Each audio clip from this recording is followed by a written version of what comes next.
ओम शांति। 14 नवंबर 2020 साकार मुरली।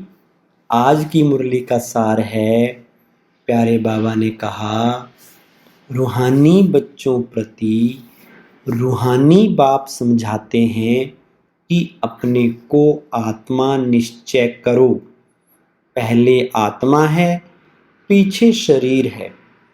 पहले पहले यह सावधानी देनी है कि अपने को आत्मा समझ बाप को याद करो।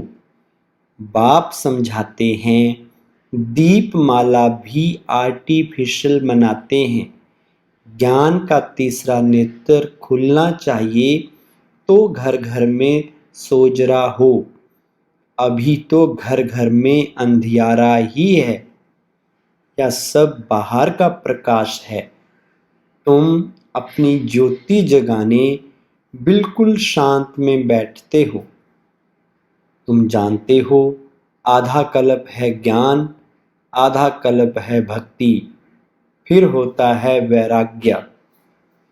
बाबा ने समझाया है, किसको भी प्रदर्शनी आदि दिखाना है तो पहले पहले या एम ऑब्जेक्ट समझानी है।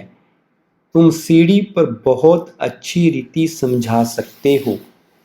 बाप सदैव बच्चों के सुखदाई ही होते हैं।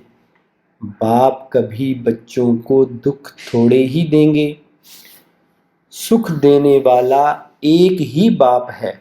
दुख हरता सुख करता एक रूहानी बाप है। यह विनाश भी सुख के लिए ही है, नहीं तो मुक्ति जीवन मुक्ति कैसे पाएंगे। फिर बाप ने कहा, बाप कहते हैं इस समय सब विकारी हैं। काम चिता पर बैठ सब काले हुए हैं। सतयुग में काले होते नहीं, सब हैं गोरे, फिर कभी सांवरे बनते हैं। बाप कहते हैं, रावण ने काम चिता पर चढ़ाए बिल्कुल काला बना दिया है। अब फिर तुमको ज्ञान चिता पर चढ़ाता हूँ। तुम आगे चलकर बहुत साक्षात्कार करेंगे। तुमको अपनी पढ़ाई का सब पता पड़ेगा। जो अभी गफलत करते हैं फिर बहुत रोएंगे। सजाएं भी तो बहुत होती हैं ना, फिर पद भी भ्रष्ट हो जाता है, मुंह ऊंचा कर नहीं सकेंगे। इसलिए बाप कहते हैं, मीठे मीठे बच्चों, पुरुषार्थ कर पास हो जाओ। जो कुछ भी सजा नहीं खानी पड़े, तब पूजन लायक भी बनेंगे। लास्ट में बाबा ने कहा, तुम बच्चों को पुरुषार्थ बहुत करना चाहिए। अपनी आत्मा की ज्योति जगानी है। अभी आत्मा तमो प्रधान बनी है, उनको ही सतो प्रधान बनाना है। आज की मुरली का सार है, मीठे बच्चे, तुम सच्चे सच्चे राज ऋषि हो। तुम्हारा कर्तव्य है तपस्या करना। तपस्या से ही पूजन लायक बनेंगे। प्रश्न है, कौन सा पुरुषार्थ सदा काल के लिए पूजने लायक बना देता है? उत्तर, आत्मा की ज्योति जगाने व तमो प्रधान आत्मा को सतो प्रधान बनाने का पुरुषार्थ करो तो सदा काल के लिए पूजन लायक बन जाएंगे।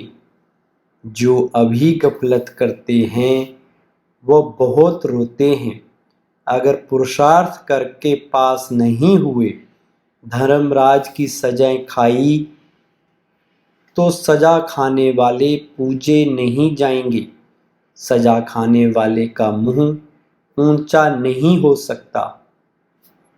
धारणा के लिए मुख्य सार है, नंबर 1, जैसे बाप सदा बच्चों के प्रति सुखदाई है, ऐसे सुखदाई बनना है। सबको मुक्ति जीवन मुक्ति का रास्ता बताना है। नंबर 2, देही अभिमानी बनने की तपस्या करनी है। इस पुरानी छीछी दुनिया से बेहद का वैरागी बनना है।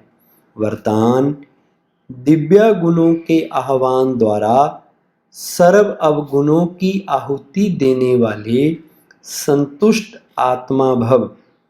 विस्तार, जैसे दीपावली पर विशेष सफाई और कमाई का ध्यान रखते हैं, ऐसे आप भी सब प्रकार की सफाई और कमाई का लक्ष्य रख संतुष्ट आत्मा बनो। संतुष्टता द्वारा ही सर्व दिव्य गुणों का आह्वान कर सकेंगे। फिर अवगुणों की आहुति स्वतः हो जाएगी। अंदर जो कमजोरियां, कमियां, निर्बलता, कोमलता रही हुई है, उन्हें समाप्त कर अब नया खाता शुरू करो और नए संस्कारों के नए वस्त्र धारण कर सच्ची दीपावली मनाओ। स्लोगन, स्वमान की सीट पर सदा सेट रहना है तो दृढ़ संकल्प की बेल्ट अच्छी तरह से बांध लो। ओम शांति।